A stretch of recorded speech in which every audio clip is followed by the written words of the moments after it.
So if everyone is me pushed out, it's never me versus the other person, it's me versus myself, right? Because all of that is just created in the mind.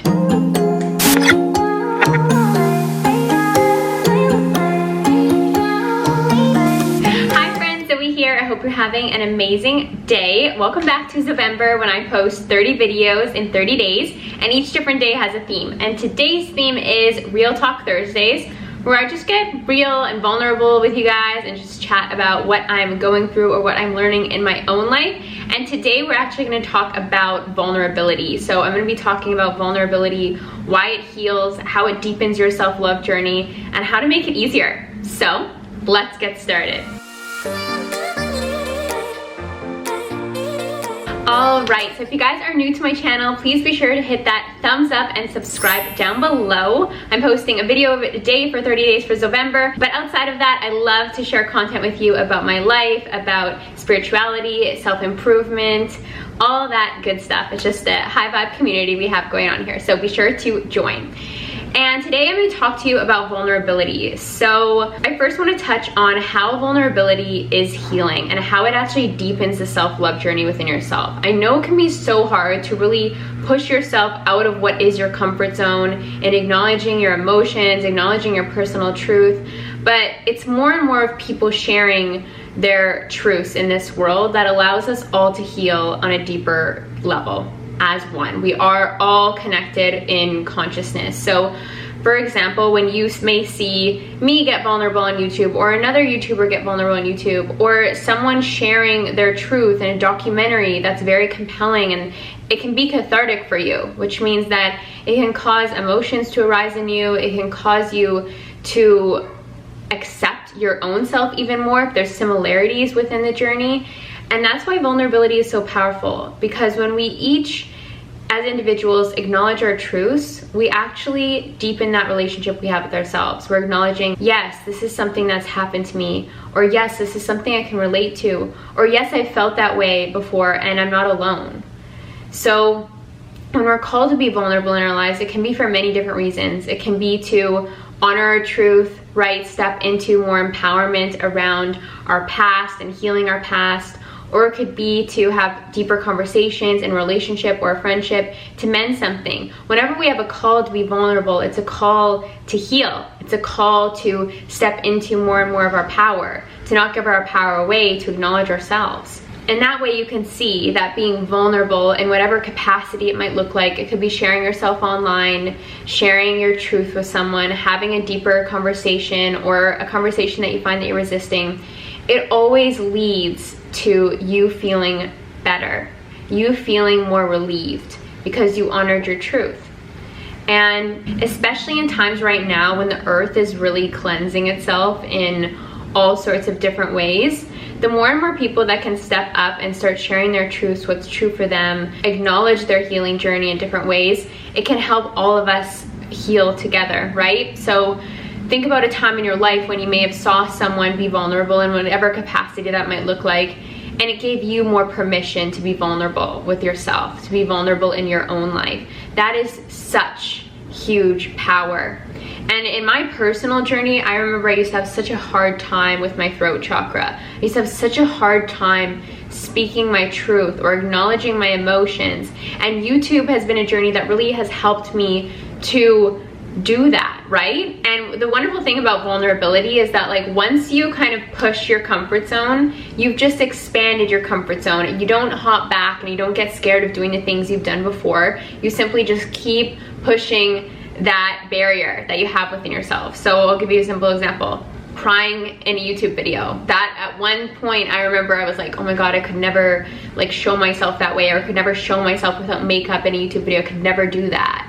And now I just do that and I don't think twice about it because it's just who I am. It's who I am to be authentic and vulnerable with all of you out there on the internet, my YouTube fam. So think about the ways in your life in which you may be called to be a little bit more vulnerable, and ask yourself how you can do that today. And now I'm gonna get into how to make it easier, because it's not easy, right? It's not easy in the sense that, like I said, you could have some type of blockage in your throat chakra, and that can be a whole situation in itself that needs healing, that needs your attention, to find the power in your voice, or to be able to find the words to speak to your emotions. But then there's also this whole other aspect to vulnerability, that is, how will I be perceived by sharing this? Or what will people think of me? Or having a fear of how others may view you or judge you based on what it is that you want to share.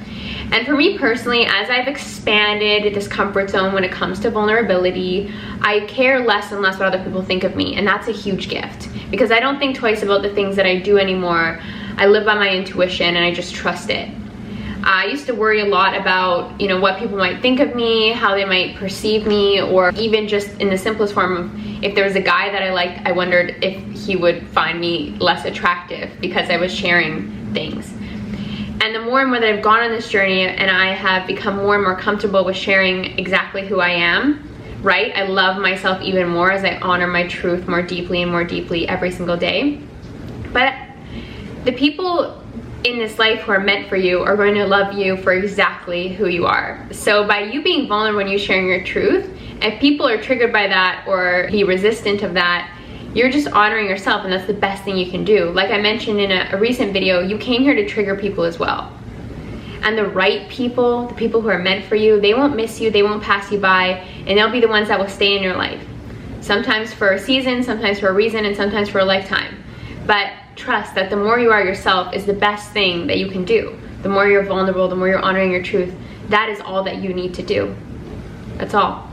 It's often the answer to any question is to just be more you, right? If you're struggling with something, resisting a conversation, worried about confrontation, just be yourself. Just get in tune with how you're feeling and figure out how you can communicate that. How you can, you know, share what's inside and get that out. And how to make it easier, I want to share a quantum perspective that I have with you. So in the realm of law of attraction and a deeper sense of that, manifestation and quantum creation, in quantum physics, there's this concept that everyone is your mirror, right? Everyone is you pushed out. So if everyone is you pushed out, meaning that everyone that you draw in your life is a teacher, and you have something to learn from everyone, and they have something to learn from you. But if everyone that's in your life that you may be hesitant as how will they perceive me if I do this, if I step out of this comfort zone, if I say that, if I do this, if I put myself out there on the internet, how will I be perceived by, you know, select people? Those people who you are looking at for their, you know, validation or approval or concerned about their judgment, they're a teacher trying to reflect something back to you, and that is the message that you need to recognize, that that's what you need to give yourself. So sometimes when it comes to me sharing something more vulnerably or putting myself out there in a different way online, and I may like have a ting of a nudge of like, oh, I wonder how that person may perceive that if they ever came across that, or how they might view me because of that. I just remember that everyone is me pushed out. So if everyone is me pushed out, it's never me versus the other person, it's me versus myself, right? Because all of that is just created in the mind. The worrying about the perceptions of others, the worrying about the thoughts, the worrying about the judgments of others, that's all created in the mind, right? So it's just an illusion. It doesn't actually exist. All the fears around that are just false evidence appearing real. Fear, false evidence appearing real. It's an illusion. It's not true. It's not who you are. And the more and more that you can step into your truth, acknowledge your truth, regardless of the fear, right? Feel the fear and do it anyways, in that sense with vulnerability, you become stronger. You become more in tune, more self-aware. And I can tell you that in my life, from honoring my vulnerability, just showing up as I am, just allowing myself to show up every single day as I am, and having that be enough, that's how I've gone to work on the worthiness stuff, right? It's simply, how do I feel, acknowledging how I feel, and taking the next steps to achieve that peace of mind that I am desiring, right? The more that you acknowledge yourself is how you go to work on that worthiness. Like I mentioned, everyone is you pushed out, or everyone is your mirror. If you just dive into that quantum perspective of things, it's you versus you. The faster you can get in tune with, why am I wondering how that person's going to perceive me? What does that mean? Like, peel back the layers. Like, oh, I'm worried that that person won't find me attractive if they see this. Or I wonder if they see me without makeup, if they won't accept me. Are you fully accepting yourself without makeup? Just as an example. So peel back the layers. Anytime that you're feeling called to be more vulnerable and you worry about the perceptions of others, ask yourself how you can look at the perceptions of others and see how that is the mirror reflecting back to you of something that you can give yourself. And then take the action. Do a challenge where you don't wear makeup for a whole week and just really radically step out of your comfort zone in that way, and you'll come out of that week a different person. If you're someone who wears makeup all the time, that's just an example. But the more and more that you can accept yourself for who you are, accept your truth, accept your story, that's how it becomes easier. That's how you become stronger. And that's how you become like a superhuman, right? It's the deepest self-love. And remember, if ever you're feeling hesitant, ever feeling worried about the perceptions, think about how much you stepping into your truth can heal other people. Even if it appears triggering at first, it's always healing other people. It's cathartic in some way. We're all walking each other home. We're all stepping more and more into our truth, and we hold each other's hands metaphorically in that process, right? We're all bringing each other home, back to ourselves, back to the love that is ourselves. So I hope this video made vulnerability easier for you guys. Just remember, you're doing your work and you're perfect, just as you are. Just keep acknowledging the truth that is you, the love that is you, and that's how you deepen the journey. That's how you heal all things. The more and more that you acknowledge yourself, for the magical, beautiful human being that you are, that immortal spiritual being who is literally made of light and love. Anyways, I hope you guys enjoyed this video, and I'll see you again very soon. Bye.